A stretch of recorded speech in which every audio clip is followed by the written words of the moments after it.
Kas meil ei ole imeline aeg praegu? See on niivõrd suur püha ja need pühad on tegelikult palju suuremad kui lihtsalt perekondade kokkutulemise traditsioon või üldse ühe rahva traditsioon. Neid pühi tegelikult, kui te teate piiblit ja tunnete, neid pühi Jeesuse sündimist tähistas ju kogu universum. Ja see sündmus on tõesti kirjutatud taevasse. Seda kuulutas taevas. Ja see on nii võimas. Ja see sündmus kannab ühte sõnumit, mida me kõik teame, et Jumal armastab igat inimest. Ja tal jagub seda kõigi jaoks. Ja just jõulude ajal on see eriline aeg, kus inimesed tunnevad sellist heldimust ja kus südamed on rohkem avatud. Inimesed kogevad Jumala armastust. Tõesti, mina usun seda, et inglid liiguvad aktiivsemalt sellel perioodil kui tavaliselt. Mina usun seda, et püha vaim liigub aktiivsemalt kui tavaliselt, et kuulutada armastust, et kuulutada Jeesust, et kuulutada seda, et Jumalal jagub seda armastust kõikide jaoks. Suurte ja väikeste jaoks, vaeste ja rikaste jaoks, kurjategijate jaoks, heidikute jaoks. Ta armastab kõiki inimesi võrdselt ja see on hea sõnum. Ja ta on tõeline isa. Võib-olla väga paljudel inimestel ei ole isast nagu õiget ettekujutust, sest paljudel ei ole isa olnud ja paljudel ei ole õiget nagu isa kuju olnud, isa eeskuju olnud. Aga taevane isa näitab ennast, milline päris isa on. Ja see on piisav, kui meil on suhe isaga. Tema on isa, kes jagab meil oma armastust tingimusteta. Talle meeldib, sina meeldid talle sellisena, nagu sa oled. Mina meeldin talle sellisena, nagu ma olen, koos oma vigade ja nõtrustega. Ja roomlastele 8, salm 32 ütleb niimoodi. Tema, kes oma poegagi ei säästnud, vaid loovutas tema meie kõikide eest. Kuidas ta siis ei peaks koos pojaga meile kõike muud kinkima? Kui ta oma poegagi ei säästnud, see oli kõige kallim asi.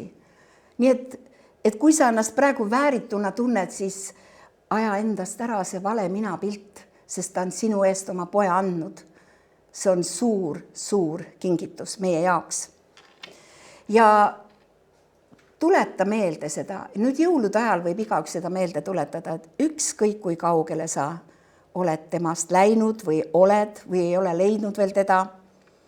Võib-olla sa tunned ennast üksikuna, aga tema teab, kus sa oled. Ta näeb, kus sa oled. Tema teab su aadressi. Sul ei õnnestu põgeneda mitte kuskile tema eest. Tema armastuse eest ei ole võimalik ära põgeneda. Nii et halleluuja selle eest. Nii et jõuludel on vägi. Sellel pühal on tõesti vägi. Sa võid ükskõik seda kogeda. Ükskõik kus seda kogeda, eks ole? Et siin on mingi eriline vägi.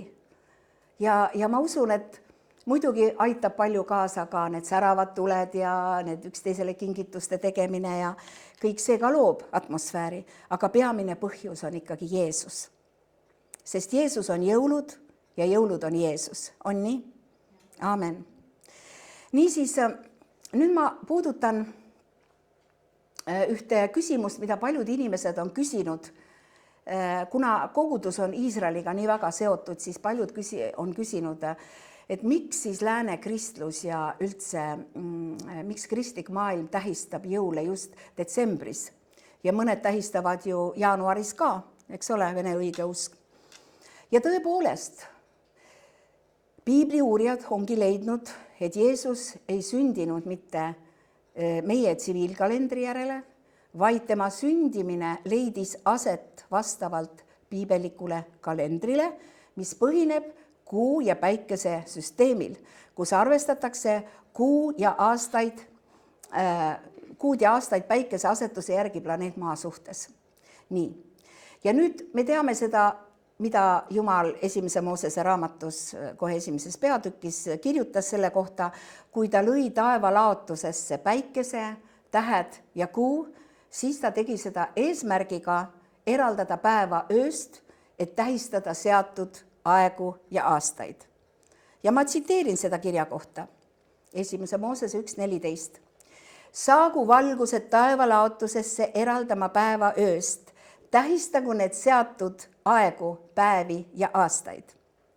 Niisiis, loomulikult meie jaoks ei ole oluline üldse see, millal Jeesus sündis. Meie jaoks on oluline see, et ta sündis ja ta tuli maa peale. Nüüd on tehtud järeldusi, et Jeesus võis olla eostatud just Hanuka püha ajal. Ehk siis Kislevikuu 25. päeval.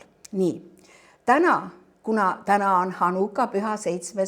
päev, siis on väga paslik natukene rääkida Hanuka püha ja jõulude sõnumite ja sarnasusest, eks ole.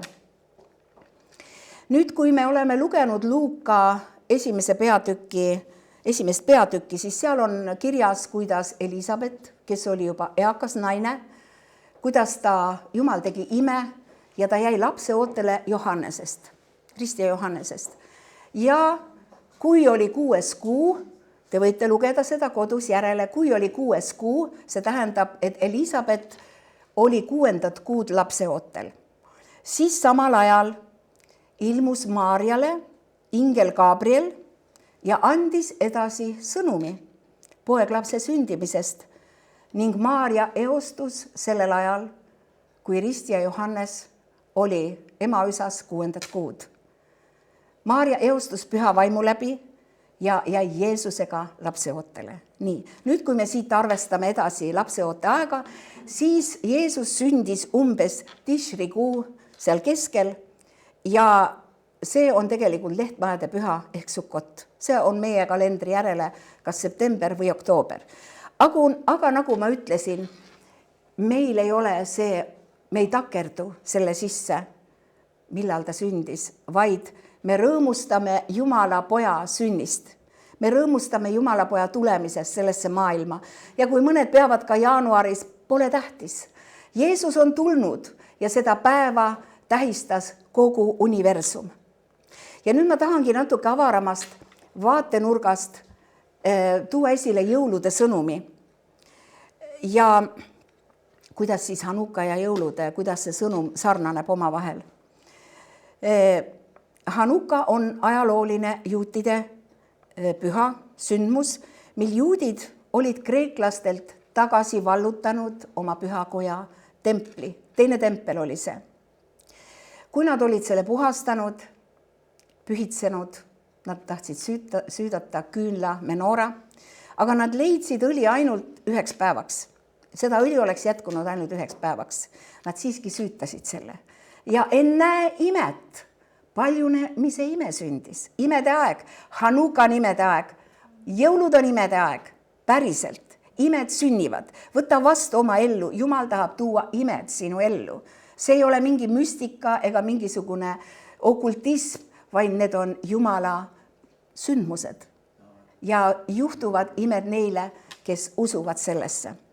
Niisiis, õli jätkus 8 päevaks ja siis nad juba jõudsid valmistada selle aja peale uue õli.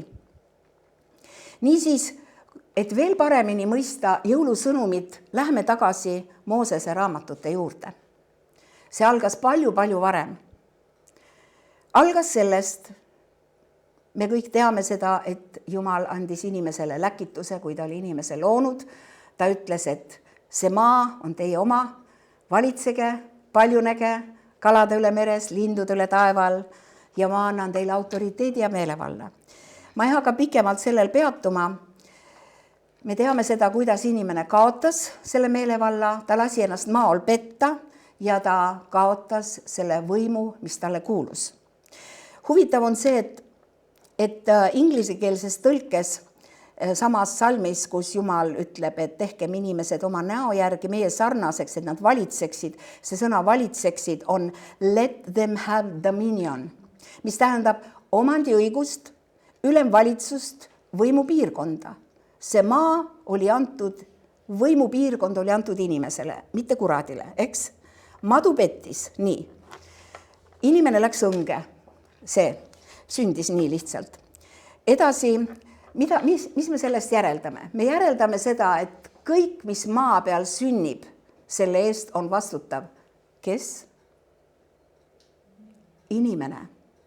Ja kui midagi läheb maa peal halvasti, tavaliselt inimesed, kes muidu Jumalat ei usu, siis äkki ilmub Jumal nende sõnumitesse, ütleb, et Jumal, miks sa lasksid seda kõike sündida? Nii. Aga Jumalal oli plaan, kuidas inimest taas lepitada, kuidas taastada tema positsioon, kuidas ühendada ta uuesti Jumalaga, kuidas inimene saaks andeks oma patu, kuidas inimene leiaks uuesti halastust, vabaneks needusest. Ja siin on jõulusõnum, esimene Moosese 13. Siin on jõulusõnum sees. Ma tõstan vihavaenu sinu ja naise vahele, sinu seemne ja tema seemne vahele, kes purustab su pea, aga kelle kanda sa salvad. Ehk siis Jumal ütleb saatanale niimoodi, sellele vanale maole, praegu veel mitte, aga oota, tuleb aeg, mil ma leian naise, neitsi, kelle füüsilist ihu ma kasutan, et sünnitada oma poeg, kellel on ihu, mis annab talle legaalsuse maa peal hävitada sinu töö, saatan. Niisiis, Jeesus pidi saama ohvriks inimkonna pattude pärast ja see ihu purustas saatana pea. Me teame seda siis hilisematest Jeesuse tegudest. Kuid kelle kanda sa salvad. Aga täna me ei räägi sellest salvamisest, sest salvamine tähendas Jeesuse hilisemat ristisurma, eks? Täna me räägime Jeesuse sünnist ehk päästja sünnist. See on see sama naise seeme, vaen naise seemne ja maoseemne vahel, eks ole. Jeesus sündis ja tõotus täitus. Ja Jesaja 9:9-5 ütleb nii, sest meile sünnib laps, meile antakse poeg, kelle õlgadel on valitsus, kellele pannakse nimeks imeline nõuandja, vägev Jumal, igavene isa, rahuvürst. On veel öeldud Immanuel kusagil, rahuvürst. Me vajame rahu ja pole kunagi seda rohkem vajanud kui praegu. Kes meile saab rahu anda? Päris rahu toob rahuvürst.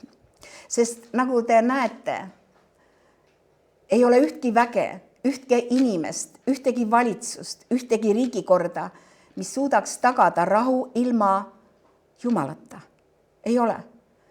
Üksteisele järgnevad kriisid ja rahutus, seda ei suudetagi enam hallata.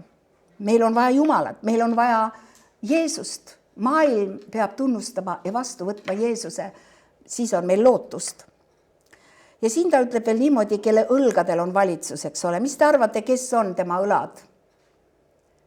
Kogudus, Jeesus on pea, kogudus on tema ihu. Me oleme tema rahvas, kellega koos ta tahab valitseda siin maa peal. Inimesed vajavad alati kedagi, kellel on vastused ja kes rajaks ideaalse maailma, kus oleks rahu ja rõõm. Ja selle maailma pärast võitlus käibki. Eile oli selline huvitav moment. Mul olid lapselapsed külas.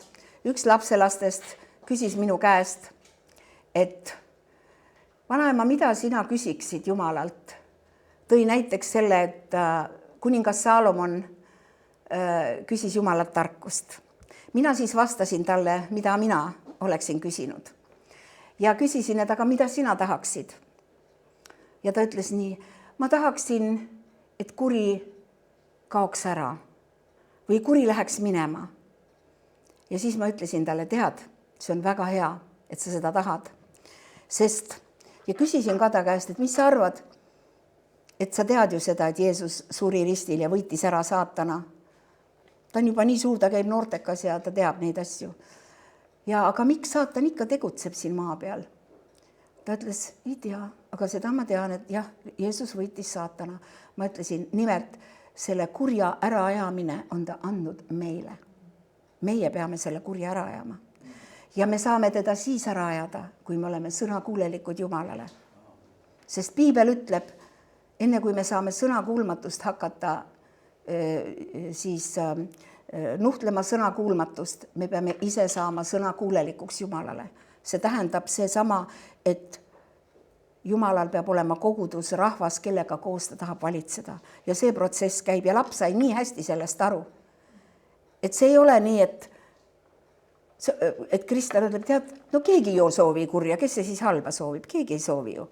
Et läheks ta ometi ära. Aga sina ütle nii, saatan, välja siit, välja mu perest, välja siit ja välja sealt. See maa on meile antud. Jumal ütles seda. See maa on meie oma. Selle ta andis inimesele, mitte sulle vana madu. Vaat niimoodi selline asi käib ja me alustame väikestest asjadest, et kurat meie elust minema läheb. Ta kardab sind, mitte sinu pärast, vaid Jeesuse pärast. Halleluuja, sina kasutad tema nime ja sina oled sõnakuulelik Jumalale. Ja siis kurat põgeneb. Nii, vaadake, kui vahva, mulle see nii meeldib. Siin on erinevad religioonid, on erinevad usundid ja kõik usundid ja religioonid kujutavad endast ju tegelikult otsikut tõe järele. On ju nii? Ega nad ei ole niisama loodud. Nad on kõik tekkinud selleks, et inimene otsib teed tõeni, vabaduseni, rahuni. On ju nii? Nüüd, kui Jeesus tuli, siis ta tuli eelneva ette teatamisega läbi prohvetite ja kes ei teadnud inimestest midagi, siis sellel päeval, kui Jeesus pidi sündima, joondusid taevatähed ja tekitasid ühe vihu. Taevas teatas kellegi tulemisest. Universumis toimus üks sündmus, mida Jumal oli planeerinud enne aegade algust, eks ole. Meie ei tea täpselt ja sellest ei teatatud ka ette, kus näiteks sündis või millal sündis Muhamed või Buda või Maharaja või mõni teine religiooni juht. Meie seda ei tea täpselt. Aga kõik teavad, kus Jeesus sündis. Betlemmas. Praegu just on Oleviste kirikus muusikal, lähme kõik koos Betlemma. Kogu maailm teab, et Jeesus sündis Betlemmas. Sellest teatati ette. Jeesus on see isik juba beebina. Ta mõjutas tolleaegset maailma. Ja isegi seda kuningat Herodest nii võimsalt, et suurest hirmust ja kartusest konkureeriva valitseja ees ta laskis tappa kuni 2-aastased poisslapsed. See nimi põhjustab tänaseni vaidlusi, tagakiusu, selle nime pärast tapetakse, kiusatakse taga. See nimi, Jeesus, kelle kohta öeldakse, et ta on surnud, aga kuidas saab surnud inimene mõjutada aastatuhandeid hiljem? Kuidas on võimalik see, et tema järgi nimetati uus ajastu? Oli enne Kristust ja on anno domini peale Kristust ajastu, eks ole. Jeesus ei tulnud, et rajada religiooni. Ta ei ole mingi alternatiivne või järgnev religiooni juht, ta ei ole. Sest nagu ma enne ütlesin, religioon on otsing, aga Jeesuses lõpevad otsingud. Kõik meist võime seda tunnistada, et kes on jõudnud Jeesuseni, sinu otsingud on lõppenud. Sa ei vaja rohkem midagi, sulle piisab Jeesusest, on nii? Halleluuja! Mina olen 44 aastat, juba 45 aastat sai täis, kui ma võtsin Jeesus oma ellu. Ma ei ole kunagi tahtnud midagi muud. Mul on piisab sellest. Ja see loomulikult ei tähenda, et meie elus ei ole võitlusi või probleeme. See on osa sellest maisest elust, aga suur vahe on selles, et tema on minuga ka kõige pimedamal ajal koos. Ja temaga koos ma ei karda mitte midagi, kui ka surmavarju orus ma võiksin läbi minna, siis tema on seal minuga ja ma võin koos temaga minna lõpuni, joostama võidujooks lõpuni. Halleluuja! Nii et Jeesuse sündimine oli avalik. Avalik kõigile. Ja tema on see tee ja tema on see tõde ja tema ongi elu. Halleluuja! See on nii huvitav, et kuidas see avalik siis oli? Inglid kuulutasid karjastele ja ütlesid neile Luuka 2, 9 ja 10, ärge kartke, sest vaata, ma kuulutan teile suurt rõõmu, mis saab osaks kogu rahvale. Et teile on täna sündinud Taaveti linnas päästja, kes on Issand Kristus.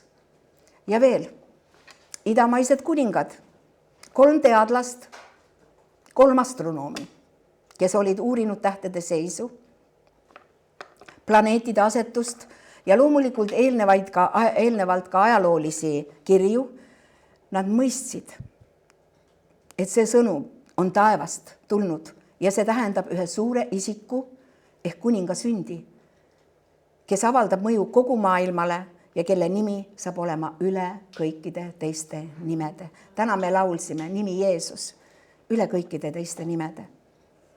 Niisiis tähevihk suunas neid tarku Petlemma poole, nad tulid kummardama seda kuningat.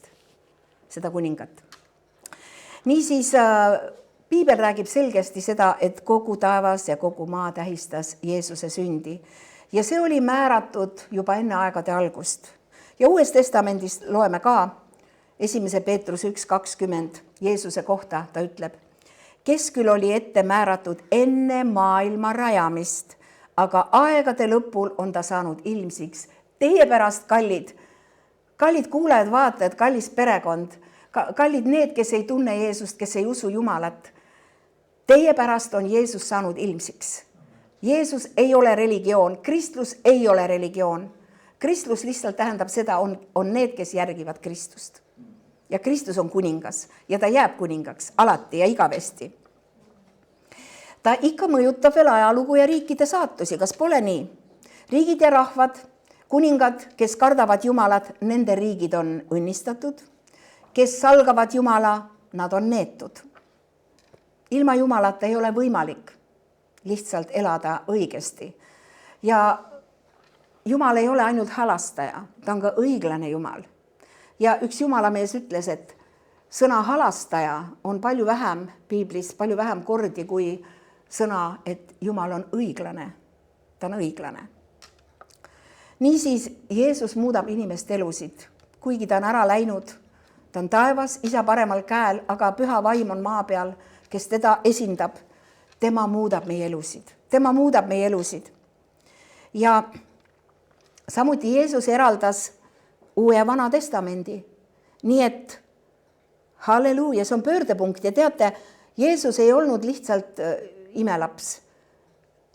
Ta tõi reformatsioon. Uus aeg algas. Ja teate, see lugu veel ei ole lõppenud. Me oleme taas ühe uue ajastu ees, taas ühe uue reformatsiooni ees, sest Jeesus tuleb tagasi, aga mitte kui väike laps õimes, vaid kui kuningate kuningas ja isandate isand. Ja ta küsib sinu käest, mida sa tegid selle sõnumiga, mis niikuinii jõudis ju sinuni. Kusagilt sa kuulsid seda sõnumit. Ja täna on see hea sõnum, mida ma tahaksin sinule kindlasti öelda, et Jumal armastab sind ja ootab, et sa avaksid oma südame temale ja võtaksid vastu ta oma päästjaks ja kuningaks. Ja siis tahan lohutada teid kõiki neid kristlasi, kes on palvetanud midagi ja see palve vastus on nii pikalt ja pikalt veninud. Ja võib-olla isegi sa oled juba unustanud ja käega löönud, et okei, et las ta siis olla. Aga Jeesuse tulekust samamoodi viimati profeteeriti 400 aastat enne tema sündi, väga pikk aeg. Selle aja jooksul juhtub väga palju ja on palju inimpõlvi ja nad võivad unustada tõotused. Aga mingi jääk on alati, kes kannab põlvest põlve edasi seda tõotust ja oli keegi, kes ei unustanud seda. Niisiis, kui aeg saab täis, sinu palved samamoodi, küll nad tulevad, kui aeg saab täis. Kui aeg saab täis. Sina võib-olla oled unustanud, mida sa oled palvetanud, aga Jumal ei unusta seda. Jumal ei unusta seda. Äkki on see seal, äkisti on see seal. Niisiis, lõpetuseks ma tahaksin, enne kui me siin palvetame veel, tahaksin öelda ja tuletada meelde, et jah, sa oled armastatud, sest sinu pärast, minu pärast oli keegi, kes jättis maha selle aulise, selle imelise atmosfääri, milles ta enne oli. Ta hoidis käes taevatähti, on üks selline lastelaul, ta hoiab maailma oma peos. Tema ju käsutas ingleid. Tema oli ja on universumi troonil. Tema tuli meie keskele. Ta jättis kõik selle taevase armastuse, selle imelise atmosfääri ja tuli siia, et võtta vastu inimeste viha ja põlgus. Ta andis ära selle imetluse, millega teda inglid taevas imetlesid, et kannatada häbi. Ta pöördus ära sellest taevasest aust ja elust koos inglitega, et sündida alanduses, mitte kuskil palees, lauda sõlgedel, et hiljem lasta siis oma kätes need naelad läbi lüüa ja surra ristil meie eest 2 röövli vahel, lepitades meid Jumalaga. Nii suur on Jumala armastus meie vastu. Ta peab sind kalliks, ta peab mind kalliks. See on imeline. Proovi ise, proovi järele, kui sa oled ühes väga heas atmosfääris, kus kõik armastavad sind, kus on imeline, selline helge, heldinud atmosfäär. Ja sa pead sellest loobuja minema kuskile, kus sind ei mõisteta, sind teotatakse, sa oled väga-väga halvasti võid ennast tunda. Keegi meist ei tahaks seda, ei suudaks ja sellel poleks mõtet, sest seda tööd, mida Jeesus tegi, sai ainult tema kanda ja suutis ainult tema kanda. Aga see kõik tähendab seda, et sina ei pea olema neetud, sina ei pea olema haige. Lähed vahest, jääd haigestud, aga sa võid saada terveks. Sa ei pea olema neetud, sa ei pea olema üksi. Ja kui sa ka oled üksi, siis tea, et Jumal on sinuga. Ja sa õpid seda, kallis õde ja vend, õpid iseendaga olema rõõmus. Saab iseendaga olema hea, kui sul on Jumalaga suhe.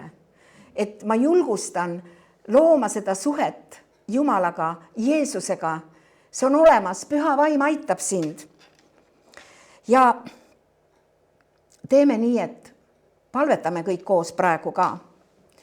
Ja võib-olla me tõuseme ja palveta kaasa mõttes või ole minuga ühel nõul, sest see palve on meie kõigi jaoks. Isa taevas, me tuleme sinu trooni ette praegu ja me palume, et sa avaksid meie südame silmad, et me võiksime sind näha. Ja me tahame täna ühineda kogu looduga, kes kiidab sind, mis kiidab sind taevas ja maa peal, öeldes vastavalt Ilmutuse raamatu 5.13, sellele, kes istub troonil ja tallele õnnistus ja au ja kirkus ja võimus olgu igavesest ajast igavesti. Isa, võia meie silmi, et võiksime sind näha. Võia meie kõrvu, et võiksime kuulda sinu häält. Las sinu sära ja jõud vabaneb sinu käest meie üle. Las iga haigus ja keerulised olukorrad langevad nagu mäed sinu ligiolus. Sest sinu juuresolekul ei ole mingit pimedust. Sa valgustad meie elu nagu igavene päike. Sina oled meie Jumal ja sinu valitsemine ja valitsusaeg on kõikide põlvkondade jaoks. Sina oled meie tugevus ja jõud. Sina juhatad meid oma auhiilgusesse, kus me oleme kaitstud ja hoitud ja sina tõstad meid igast võitlusest kõrgemale. Ükski meie vastane haigus või needus ei saa meid puudutada, kui sina mähid meid sinu ligiolusse. Hoia meid selles ligiolus. Las me elada pidevalt sinu tiibade varjus, peidus sinu sees igaveseks. Aamen.